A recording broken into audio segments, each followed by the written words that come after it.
Series of lessons in Raja Yoga by Yogi Ramacharaka, 1906. The previous lesson, lesson 6, was cultivation of perception. This is lesson 7, the unfoldment of consciousness. We have thought it well to make a slight change in the arrangement of these lessons, that is, in the order in which they should appear. We had contemplating making this 7th lesson a series of mental drills intended to develop certain of the mental faculties, but we have decided to postpone the same until a later lesson, believing that by so doing a more logical sequence of order of arrangement will be preserved. So in this lesson, we will tell you of the unfoldment of consciousness in man, and in the next lesson, and probably in the one following it, we shall present to you a clear statement regarding the states of mind below and over consciousness.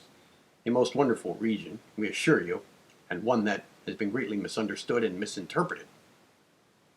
This will lead up to the subject of the cultivation of the various faculties, both conscious and outside of consciousness.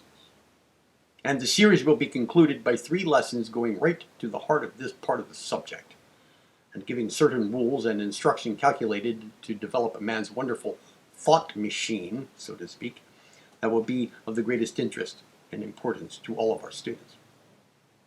And when these lessons are concluded, you will see that the present arrangement is most logical and proper.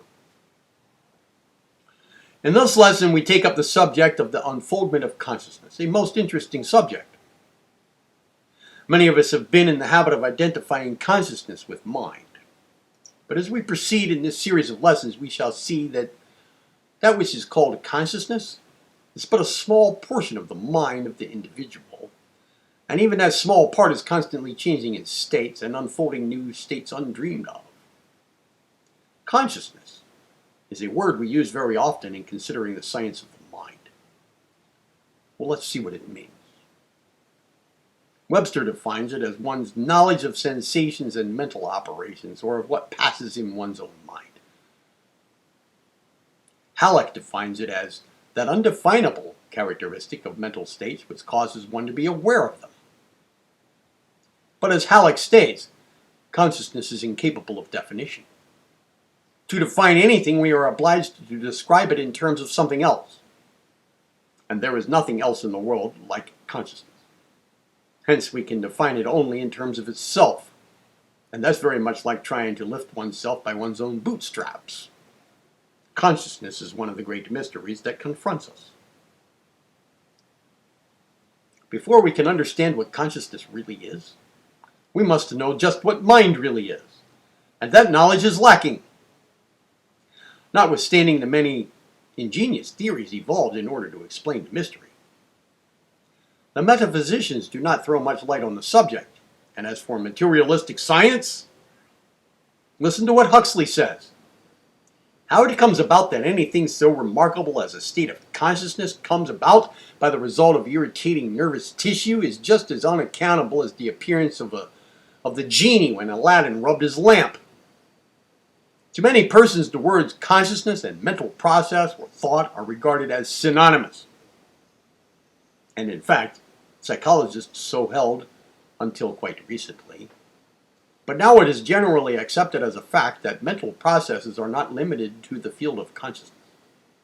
And it is now generally taught that the field of subconsciousness, that is, under consciousness, of some consciousness mentation, is of a much greater extent than that of conscious mentation.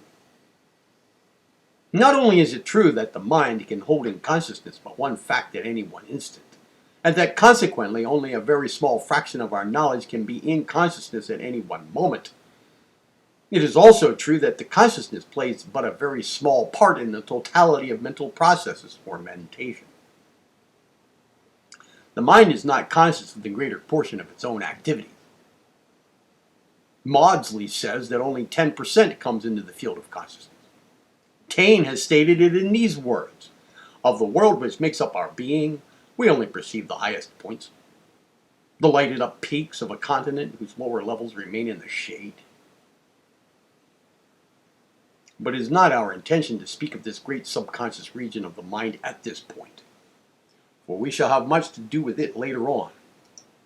It is mentioned here in order to show that the enlargement or development of consciousness is not so much a matter of growth as it is an unfoldment, not a new creation or enlargement from outside, but rather an unfoldment outward from within. From the very beginning of life, among the particles of inorganic substance, may be found traces of something like sensation, and a response thereto. Writers have not cared to give to this phenomenon the name of sensation or sensibility, as the terms savored too much of senses and sense organs. But modern science has not hesitated to bestow the names so long withheld. The most advanced scientific writers do not hesitate to state that in reaction, chemical response, etc., may be seen indications of rudimentary sensation. Haeckel says, "I cannot imagine the simplest chemical and physical process without attributing the movement of the material particles to unconscious sensation. The idea of chemical affinity consists in the fact that the various chemical elements perceive the qualitative differences in other elements, and experience pleasure or revulsion at contacts with them, and execute their specific movements on this ground." He also speaks of the sensitiveness of plasm, or the substance of living bodies, as being only a superior degree of the general irritability of substance. Chemical reaction between atoms is spoken of by chemists as a sensitive reaction. Sensitiveness is found even in the particles of inorganic substance, and may be regarded as the first glimmerings of thought. Science recognizes this when it speaks of the unconscious sensations of the particles as athesis, or feeling, athesis, A-T-H-E-S-I-S, and the unconscious will that responds thereto as troposis, or inclination. Haeckel says of this that sensation perceives the different qualities of the stimuli, and feeling the quantity, and also, he states, we may ascribe the feeling of pleasure and pain in the contact with qualitatively differing atoms to all atoms, and so explain the elective affinity in chemistry, attraction of loving atoms, inclination, repulsion of hating atoms, disinclination. It is impossible to form a clear or intelligent idea of the phenomenon of chemical affinity, etc., unless we attribute to the atoms something akin to sensation. It is likewise impossible to understand the actions of the molecules unless we think of them as possessing something akin to sensation. The law of attraction is based upon mental states in substance.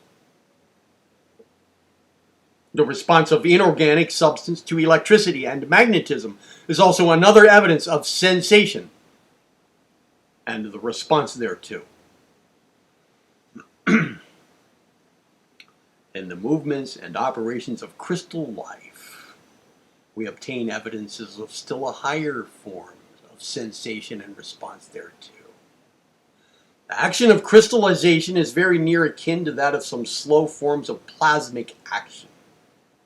In fact, the missing link between plant life and the crystals is claimed to have been found in some recent discoveries of science.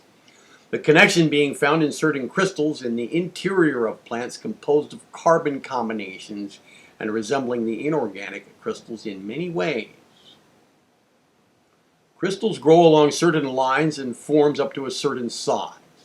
Then they begin to form baby crystals on their surfaces, which then take on the growth. The process is being almost analogous to cell life. Processes akin to fermentation have been detected among chemicals.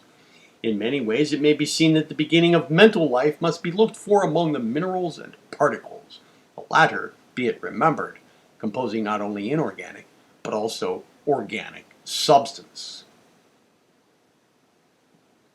As we advance in the scale of life, we are met with constantly increasing unfoldment of mentation, the simple giving place to the complex manifestations. Passing by the simple vital processes of the monera, or single-celled things, we notice the higher forms of cell life with growing sensibility or sensation. Then we come to the cell groups, in which the individual cells manifest sensation of a kind coupled with a community sensation. Food is distinguished, selected, and captured, and movements exercised in pursuit of the same. The living thing is beginning to manifest more complex mental states. Then the stage of the lower plants is reached, and we notice the varied phenomena of that region, evidencing an increased sensitiveness, although there are practically no signs of special organs of sense. Then we pass on to the higher plant life, much further from Monera or Monera, in which begin to manifest certain sensitive cells or groups of such cells, which are rudimentary sense organs. Then the forms of animal life, and considered with rising degrees of sensations and growing sense apparatus or sense organs, gradually unfolding into something like nervous systems.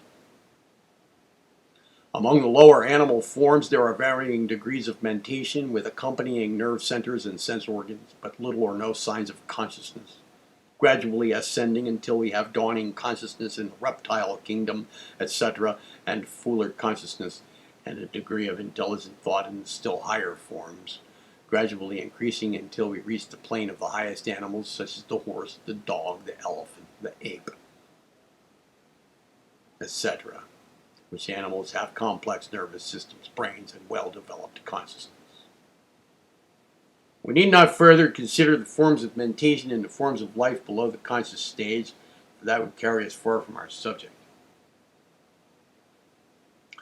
Among the higher forms of animal life, after a dawn period or semi-consciousness, we come to forms of life among the lower animals possessing a well-developed degree of mental action and consciousness, the latter being called by physiologists simple consciousness, but which term we consider too indefinite, and which we will term physical consciousness, which will give a fair idea of the thing itself.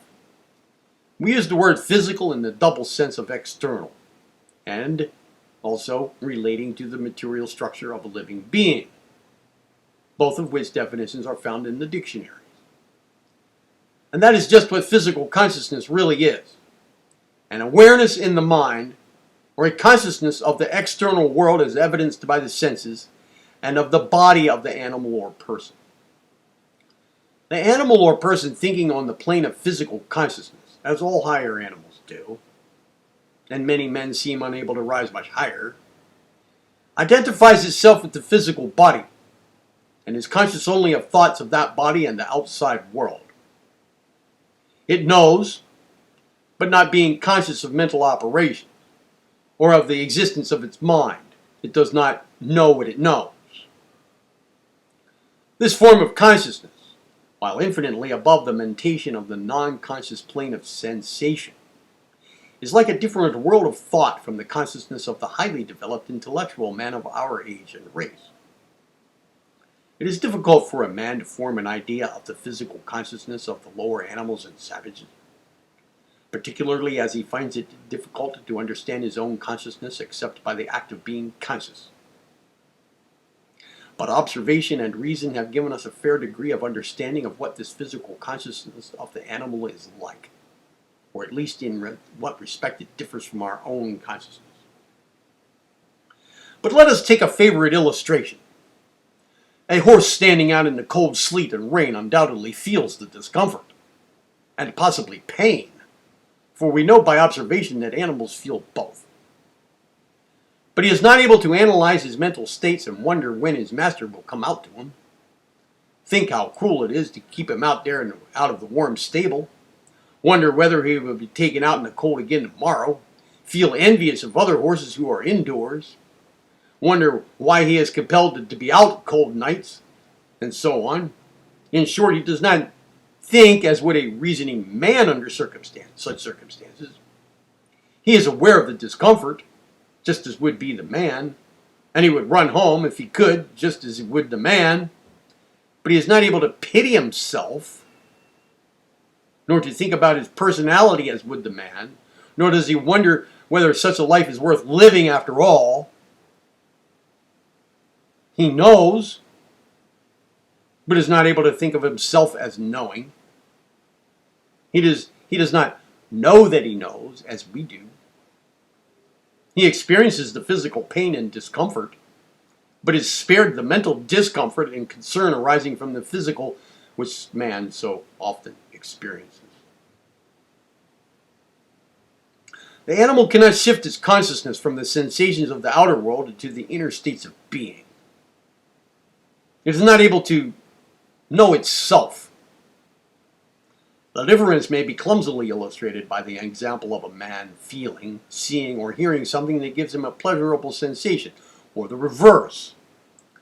He is conscious of the feeling or sensation, and that it is pleasurable or otherwise. That is physical consciousness. And the animal may share it with him, but it stops right there with the animal. But the man may begin to wonder why the sensation is pleasurable and to associate it with other things and persons, or speculate why he dislikes it, what will follow, and so on.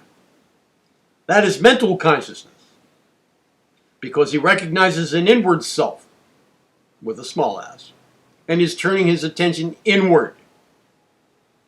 He may see another man and experience a feeling or sensation of attraction or aversion, like or dislike. This is physical consciousness, and an animal also may experience the sensation.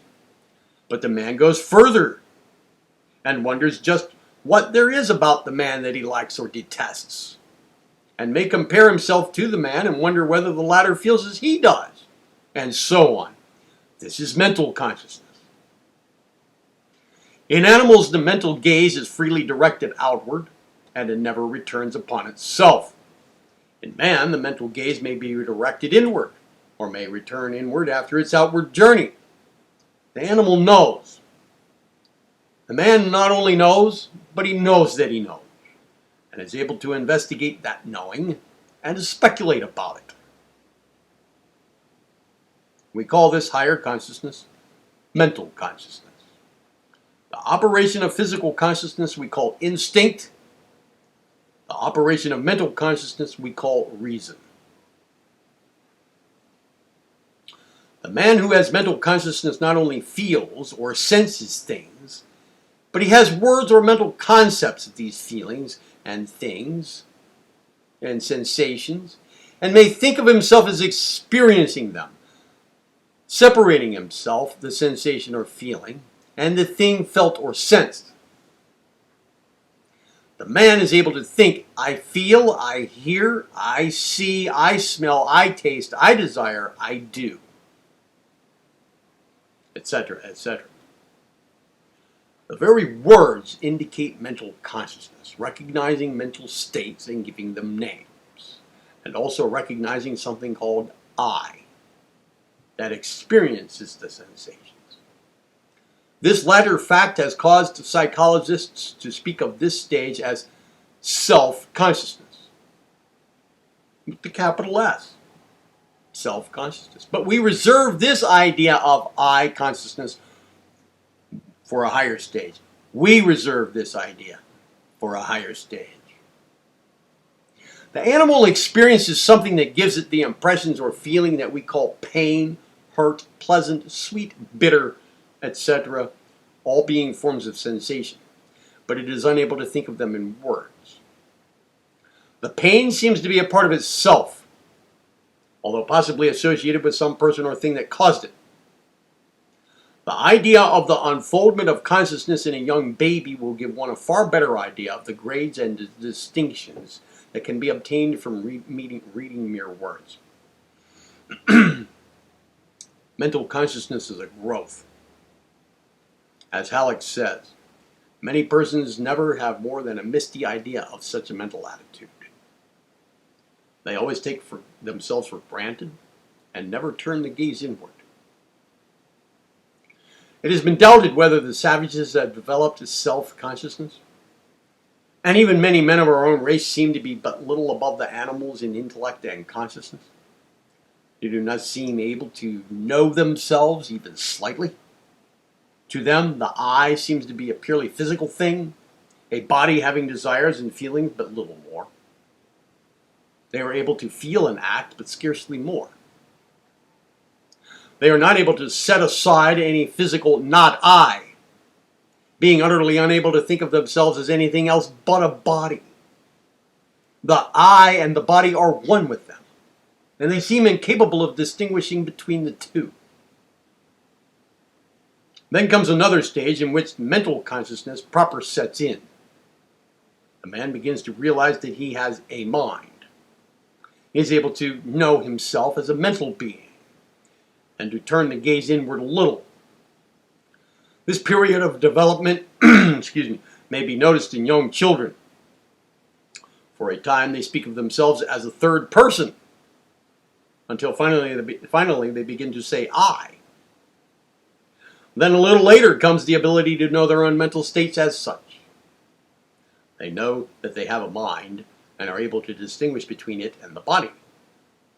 It is related that some children experience a feeling of terror when they pass into this stage. They exhibit signs of bashfulness and what is commonly termed self-consciousness in that sense. Some tell us in after years that when they became aware of themselves as an entity, they were overcome with alarm, as if by a sense of loneliness and apartness from the universe. Young people often feel this way for several years. There seems to be a distinct feeling that the universe is antagonistic to and set apart from them. And although this feeling of separateness or apartness grows less acute as the person grows older, yet it is always present to a greater or less degree until a still higher stage. The ego consciousness, with the capital E there, ego consciousness is reached, when it disappears, as we shall see. And in this mental conscious stage is a hard one for many. They are entangled in a mass of mental states which the man thinks is himself. And the struggle between the real I and its confining sheaths is painful. And it becomes still more painful as the end is neared. For as man advances in mental consciousness and knowledge, he feels more keenly and suffers accordingly. Man eats the fruit of the tree of knowledge and begins to suffer, and is driven out of the Garden of Eden of the child and primitive races, who live like the birds of the air and concern themselves not about mental states and problems. But there is deliverance ahead in the shape of a higher consciousness, although but few realize it and still fewer have gained it. Perhaps this lesson may point out the way for you. With the birth of mental consciousness comes the knowledge that there is a mind in others. Man is able to speculate and reason about the mental states of other men, because he recognizes these states within himself. As man advances in the mental consciousness, he begins to develop a constantly increasing degree and grade of intellect, and accordingly he attaches the greatest importance to that part of his nature. Some men worship intellect as a god, ignoring its limitations which other thinkers have pointed out. Such people are apt to reason that because the human intellect, in its present state of development, reports that such a thing must be, or cannot possibly be, well, that the matter is forever settled. They ignore the fact that it is possible that man's intellect, in its present state of unfoldment, may be able to take cognizance of only a very small part of the universal fact, and that there may be regions upon regions of reality and fact of which he cannot even dream. So far are they removed from his experience. The unfoldment of a new sense would open out a new world and might bring to light facts that would completely revolutionize our entire world of conceptions by reason of the new information it would give us. But nevertheless, from this mental consciousness has come the wonderful work of the intellect, as shown in the achievements of man up to this time. And while we must recognize its limitations, we gladly join in singing its praises. Reason is the tool with which man is digging into the mine of facts, bringing to light new treasures every day. The stage of mental consciousness is bringing to man knowledge of himself, knowledge of the universe. That is well worth the price he pays for it, for man does pay a price for entrance into this stage. and he pays an increasing price as he advances in its territory.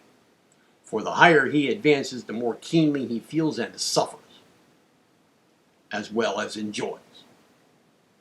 Capacity for pain is the price man pays for attainment, up to a certain stage. His pain passes from the physical to the mental consciousness, and he becomes aware of problems that he had never dreamt existed, and the lack of an intelligent answer produces mental suffering. And the mental suffering that comes to him from unsatisfied longings, disappointment, the pain of others whom he loves, etc., is far worse than any physical suffering. The animal lives its animal life and is contented, for it knows no better. If it has enough to eat, a place to sleep, and a mate, it is happy. And some men are likewise. But others find themselves involved in a world of mental discomfort. New wants arise, and the lack of satisfaction brings pain.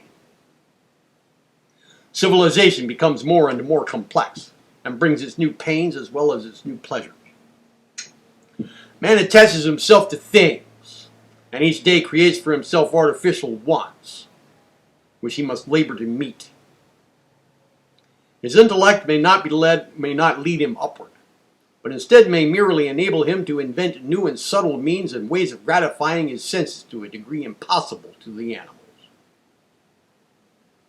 Some men make a religion of the gratification of their sensuality, their appetites, and become beasts magnified by the power of intellect. Others become vain, conceited, and puffed up with a sense of importance of their personality, the false I, false ego. Others become morbidly introspective and spend their time analyzing and dissecting their moods, motives, feelings, and so on. Others exhaust their capacity for pleasure and happiness, but looking outside for it instead of within, and become blasé, bored, ennuied, and an affliction to themselves. We mention these things not in a spirit of pessimism, but merely to show that even this great mental consciousness has a reverse and ugly side, as well as the bright face that has been ascribed to it. As man reaches the higher stage of this mental consciousness, the higher stages of this mental consciousness, and the next higher stage begins to dawn upon him, he is apt to feel more keenly than ever the insufficiency of life as it appears to him. He is unable to understand himself, his origin, destiny, purpose, and nature. And he chafes against the bars of the cage of intellect in which he is confined.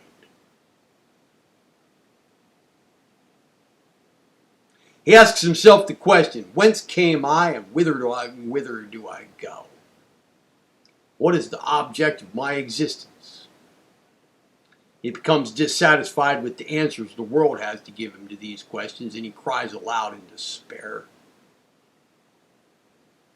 But the answer of his own voice comes back to him from the impassable walls with which he is surrounded. He does not realize that his answer must come from within. But so it is. Psychology stops when it reaches the limits of mental consciousness, or as it calls it, self-consciousness. And it denies that there is anything beyond, any unexplored regions of the mind. It laughs at the reports that come from those who have penetrated farther within the recesses of their being, and dismisses the reports as mere dreams, fantasies, illusions, ecstatic imaginings, abnormal states, and so forth. But nevertheless, there are schools of thought that teach these higher states, and there are men of all ages and races that have entered them and have reported concerning them, and we feel justified in asking you to take them into consideration. There are two planes of consciousness of which we feel it proper to speak, for we have obtained more or less information regarding them. There are still higher planes, but they belong to higher phases of life than are dealt with here. The first of these planes, or states of consciousness above the self-consciousness of the psychologists, which we have called mental consciousness, may be called ego consciousness. Ego with the capital E. For it brings an awareness of the reality of the true self, the ego. This awareness, so to speak, is far above the self-consciousness of the man who is able to distinguish I from you and to give it a name. And far above the consciousness that enables a man, as he rises in the scale, to distinguish the I from faculty after faculty of the mind, which he is able to recognize as not I, until he finds left a mental something that he cannot set aside, which he calls I, although this stage alone is very much higher than that of the average of the race, and is a high degree of attainment in itself. It is akin to this last stage, and yet still fuller and more complete. In the dawning of ego consciousness, the I recognizes itself still more clearly, and more than this, is fully imbued with a sense and awareness of its own reality, unknown to it before. This awareness is not a mere matter of reasoning. It is a consciousness, just as is physical consciousness and mental consciousness something different from an intellectual conviction. It is a knowing, not a thinking or believing. The I knows that it is real, that it has its roots in the supreme reality underlying all the universe, and partakes of its essence. It does not know what this reality is, but it knows that it is real, and something different from anything in the world of name, form, number, time, space, cause, and effect. Something transcendental and surpassing all human experience. And in knowing this, it knows that it cannot be destroyed or hurt, cannot die, but is immortal, and that there is something which is the very essence of good behind of, underneath, and even in itself. And in this certainty and consciousness is their peace, understanding, and power. When it fully bursts upon one, doubt, fear, unrest, and dissatisfaction drop from him like worn-out garments, and he finds himself clothed in the faith that knows. Fearlessness, restfulness, satisfaction. Well, then he's able to say, understandingly and with meaning, I am. This ego consciousness is coming to many as a dawning knowledge. Excuse me. The light is just rising from behind the hills. To others it has come gradually and slowly but fully, and they now live in the full light of the consciousness. Others it has burst upon like a flash or vision, like a light falling from the clear sky, almost blinding them at first, but leaving them changed men and women, possessed of that something that cannot be understood by or described to those who have not experienced it. This last stage is called illumination in one of its forms. The man of the ego consciousness may not understand the riddle of the universe or be able to give an answer to the great questions of life, but he has ceased to worry about them. They now disturb him not. He may use his intellect upon them as before, but never with the feeling that in their intellectual solution rests his happiness or peace of mind. He knows that he stands on solid rock, and though the storms of the world of matter and force may beat upon him, he will not be hurt. This and other things he knows. He cannot prove these things to others, for they are not demonstrable by argument. He himself did not get them in that way. And so he says but little about it, but lives his life as if he knew them not, so far as outward appearances go, but inwardly he is a changed man. His life is different from that of his brothers, for while their souls are wrapped in slumber or are tossing in troubled dreams, his soul is awakened and is gazing upon the world with bright and fearless eyes. There are, of course, different stages or degrees of this consciousness, just as there are in the lower planes of consciousness. Some have it to a slight degree, while others have it fully. Perhaps this lesson will tell some of its readers just what is the thing that has happened to them, and which they hesitate to speak of to their closest friend or life companion. To others it may open the way to a fuller realization. We sincerely trust so, for one does not begin to live until he knows the I as reality. There is a stage still higher than this last mentioned, but it has come to but very few of the race. Reports of it come from all times, races, and countries. It has been called cosmic consciousness and is described as an awareness of the oneness of life. That is, a consciousness that the universe is filled with one life, an actual perception and awareness that the universe is full of life, motion, and mind, and that there is no such thing as blind force or dead matter, but that all is alive, vibrating, and intelligent. That is, of course, that the real universe, which is the essence or background of the universe of matter, energy, and mind, is as they describe. In fact, the description of those who have had glimpses of this state would indicate that they see the universe as all mind. That all is mind at the last. This form of consciousness has been experienced by men here and there, only a few in moments of illumination. The period lasting but a very short space of time and then fading away, leaving but a memory. In the moment of the illumination, there came to those experiencing it a sense of in-touchness with universal knowledge and life, impossible to describe, accompanied by a joy beyond understanding. And regarding this last, cosmic consciousness, we would state that it means more than an intellectual conviction, more than a belief or realization of the facts as stated. For an actual vision and consciousness of these things came in that moment of illumination. And some others report that they have a deep abiding sense of the reality of the facts described by the report of those illumined, but have not experienced the vision or ecstasy referred to.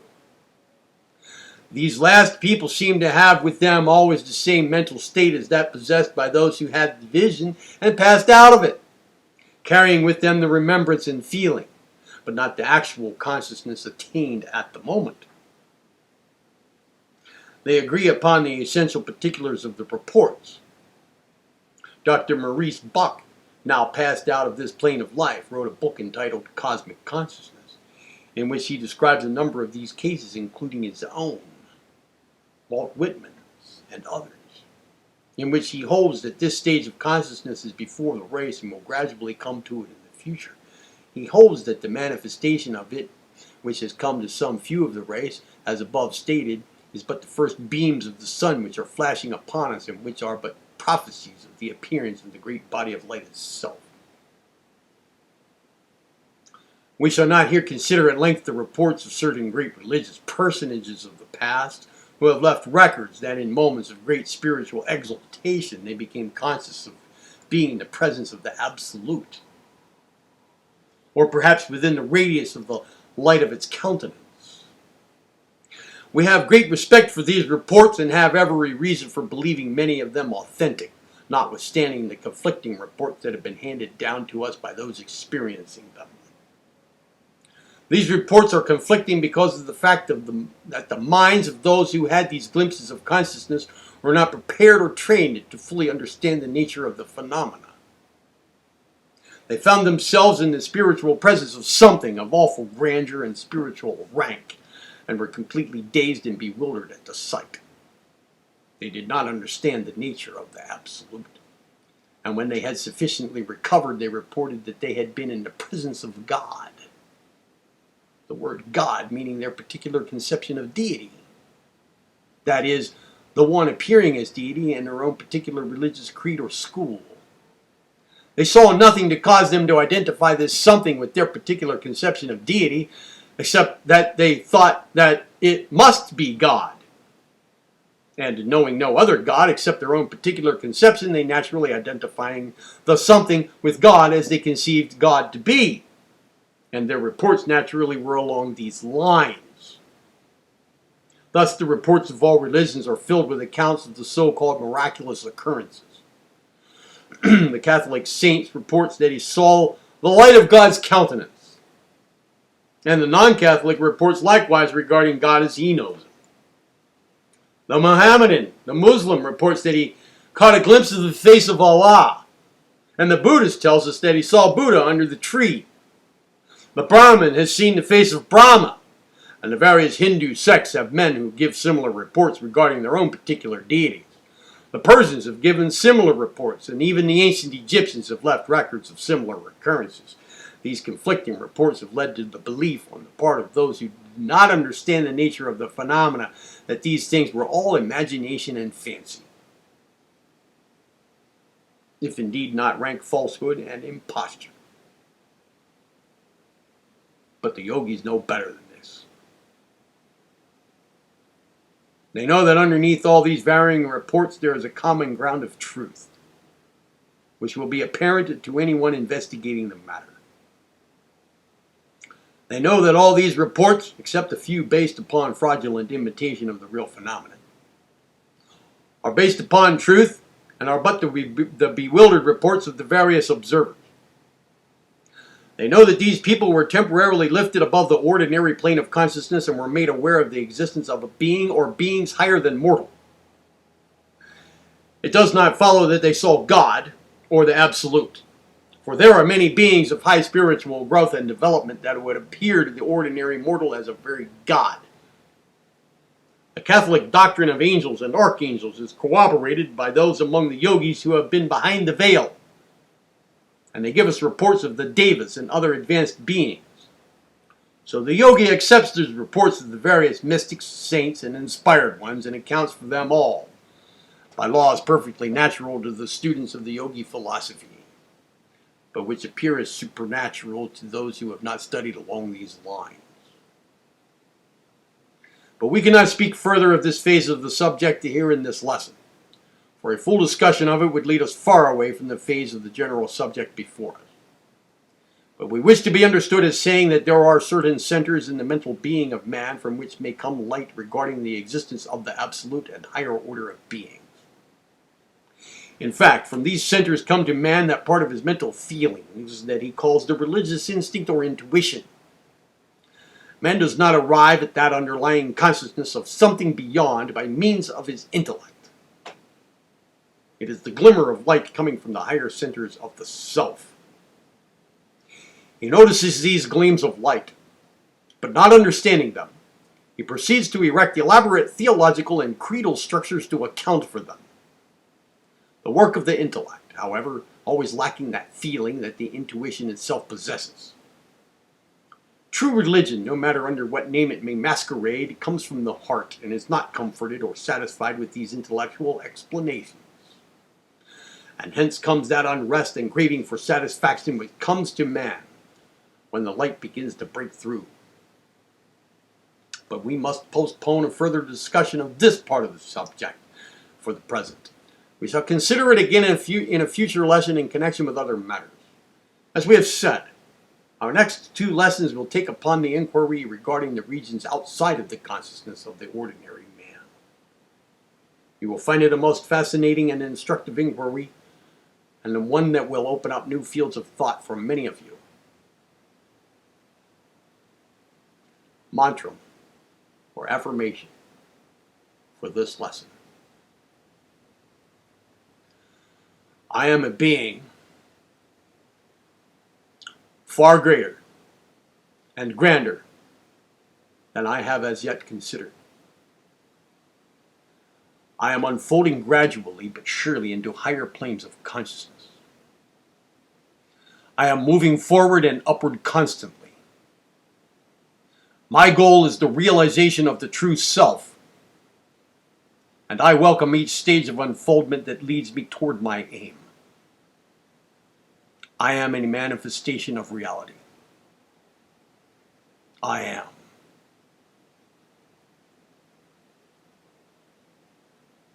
The next lesson, lesson 8, will be the highlands and lowlands of mind.